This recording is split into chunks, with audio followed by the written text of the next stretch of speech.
जय हिंद। प्रभात पाठशाला के ऑनलाइन प्लेटफॉर्म पे आप सभी का अभिवादन है।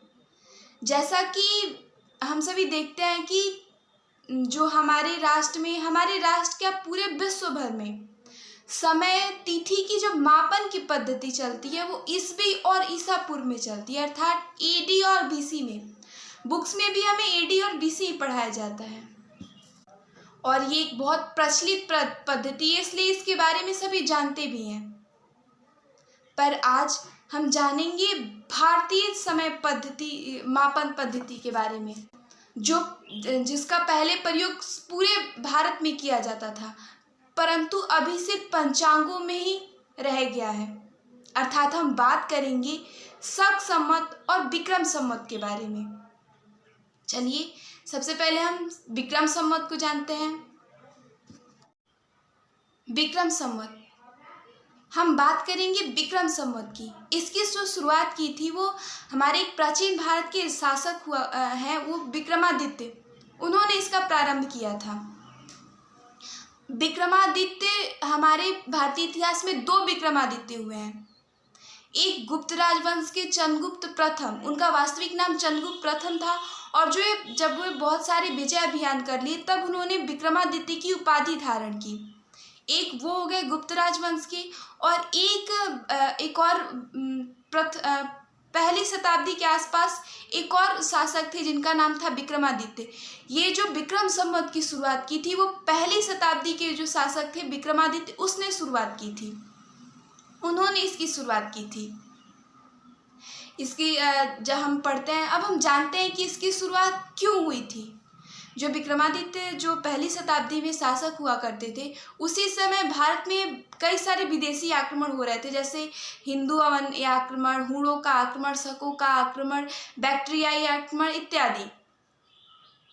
जब शक आक्रमण किए तो शक और विक्रमादित्य के बीच युद्ध हुआ, और उस युद्ध में विक्रमादित्य ने शकों पर विजय पाई, और उसी विजय के उपलक्ष्य में उन्होंने विक्रम संवत की शुरुआत की।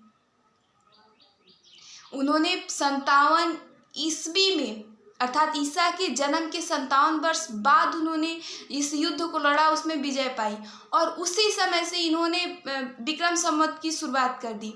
इसीलिए हमारा जो विक्रम संवत है वो ईस्वी और ईसा पूर्व से 57 वर्ष आगे चलता है। जैसे अभी 2023 चल रहा है, लेकिन शक संवत के अकॉर्डिंग देखेंगे तो अभी हमारा भारत 2080 में है। AD-BC के अकॉर्डिंग 223 AD में है, और शक संवत के अनुसार 57 वर्ष आगे अर्थात 280 ईस्वी में है। ये हमारा विक्रम संवत। अब जानते हैं शक संवत के बारे में। शक संवत के जो प्रारंभ किए थे उन्होंने कनिष्क ने किया था। कनिष्क जो एक कुषाण वंश के शासक थे, और जो कुषाण थे वो मध्य एशिया से हमारे भारत में आए हुए थे, और वो यूची जनजाति से संबंध रखते थे। उन्होंने भारत में अपने राष्ट्र का बहुत विस्तार किया, और कनिष्क कुषाण वंश के सबसे प्रतापी राजा थे, और वे बौद्ध धर्म के अनुयायी भी थे। उन्होंने जो शासन जिस वर्ष संभाला तभी से उन्होंने शक संवत की शुरुआत कर दी, अर्थात उन्होंने 58 ईसा पूर्व, ईस्वी और ईसा पूर्व में 78 ईसा पूर्व, अर्थात ईस्वी और ईसा पूर्व में देखें तो ईसा मसीह के जन्म के 78 वर्ष पहले उन्होंने भारत में अपनी सत्ता को संभाली, अर्थात उनका राज्याभिषेक हुआ। और जिस वर्ष उनका राज्याभिषेक हुआ उसी के उपलक्ष्य में, उसी की याद में, उसी को सेलिब्रेट करने के तौर पे उन्होंने शक संवत की शुरुआत कर दी। इस तरह से जो शक संवत चलता है वो ईस्वी और जो AD-BC पद्धति है उससे 78 वर्ष पीछे चलता है, अर्थात अभी 2023 चल रहा है ईसा और ईसा पूर्व के ये से। लेकिन शक संवत में देखें तो अभी 1945 चल रहा है, 1945 शक संवत के अकॉर्डिंग चल रहा है।